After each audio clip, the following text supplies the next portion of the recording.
जरूर, यहाँ gender budgeting और इसके महत्व पर एक विस्तृत लेख है। जेंडर बजटिंग और इसका महत्व। 1. परिचय। जेंडर बजटिंग का अर्थ है सरकारी बजट में लैंगिक समानता, जेंडर इक्वालिटी को ध्यान में रखते हुए योजनाएं और नीतियां बनाना। इसका उद्देश्य महिलाओं और पुरुषों के लिए समान अवसर और संसाधन सुनिश्चित करना है। भारत में 2005-06 से जेंडर बजटिंग लागू किया गया। केंद्र और राज्य सरकारें अब विभिन्न योजनाओं में महिलाओं की भागीदारी और लाभ सुनिश्चित करने के लिए विशेष बजट आवंटन करती हैं। 2. जेंडर बजटिंग के प्रमुख उद्देश्य। महिलाओं को आर्थिक और सामाजिक सशक्तिकरण देना, महिलाओं के लिए स्वास्थ्य, शिक्षा और रोजगार के अवसर बढ़ाना, लैंगिक भेदभाव और असमानता को खत्म करना, महिला सशक्तिकरण को बजट का अभिन्न हिस्सा बनाना। 3. भारत में जेंडर बजटिंग की स्थिति। 1. केंद्रीय बजट में जेंडर बजटिंग। 2023-24 में भारत सरकार ने 2.23 लाख रुपए करोड़ कुल बजट का 4.9% जेंडर बजट के रूप में आवंटित किया। 2022-23 में यह राशि 1.71 लाख रुपए करोड़ थी, जिससे महिलाओं के लिए बजट बढ़ा है। 2. जेंडर बजट का प्रमुख वर्गीकरण। भाग ए, उन योजनाओं पर खर्च जो पूरी तरह से महिलाओं के लिए होती हैं, जैसे बेटी बचाओ बेटी पढ़ाओ। भाग बी, वे योजनाएं जो महिलाओं को 30% या उससे अधिक लाभ देती हैं, जैसे राष्ट्रीय ग्रामीण स्वास्थ्य mission, PM Awas Yojana. 4. Gender budgeting के प्रमुख क्षेत्र और योजनाएं। 1. शिक्षा क्षेत्र में जेंडर बजटिंग। बेटी बचाओ बेटी पढ़ाओ योजना 2015 में शुरू, 2023-24 में 97.2 करोड़ रुपए का बजट आवंटित। सुकन्या समृद्धि योजना, बालिकाओं के लिए करमुक्त बचत योजना, 8% ब्याज दर। बालिका समृद्धि योजना, गरीब परिवारों की लड़कियों को आर्थिक सहायता। 2. स्वास्थ्य क्षेत्र में जेंडर बजटिंग।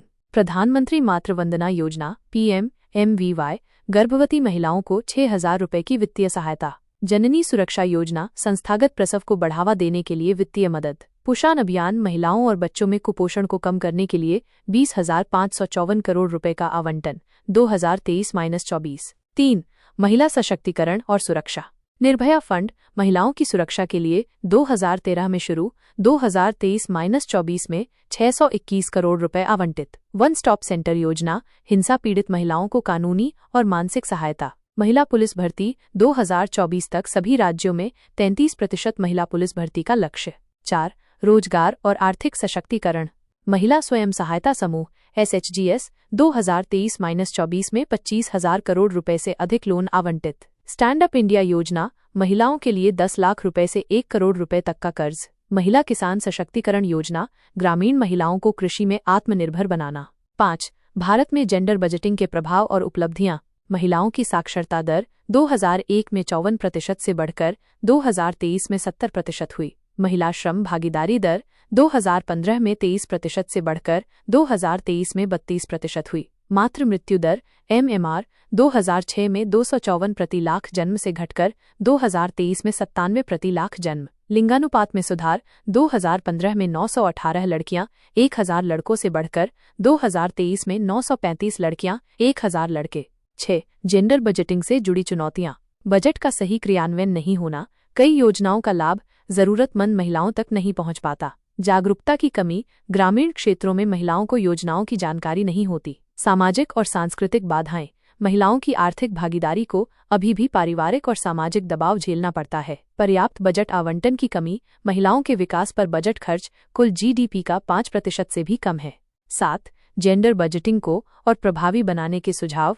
बजट आवंटन बढ़ाना, महिला सशक्तिकरण के लिए बजट को कुल GDP का 10% तक बढ़ाना। क्रियान्वयन की निगरानी, योजनाओं का सही लाभ महिलाओं तक पहुंचे, इसके लिए डिजिटल ट्रैकिंग सिस्टम विकसित करना। महिलाओं की भागीदारी बढ़ाना, बजट नीति निर्माण में महिलाओं को सक्रिय रूप से शामिल करना। स्थानीय स्तर पर सुधार, पंचायतों और जिला प्रशासन को महिलाओं की जरूरतों के अनुसार बजट आवंटन करने की स्वतंत्रता देना।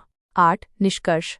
जेंडर बजटिंग महिला सशक्तिकरण और लैंगिक समानता को बढ़ावा देने का एक प्रभावी तरीका है। भारत में पिछले 2 दशकों में जेंडर बजटिंग के कारण महिलाओं की शिक्षा, स्वास्थ्य और रोजगार में सुधार हुआ है। हालांकि अभी भी इसमें कई सुधारों की आवश्यकता है ताकि महिलाओं को समान अवसर, संसाधन और विकास के अवसर मिल सकें।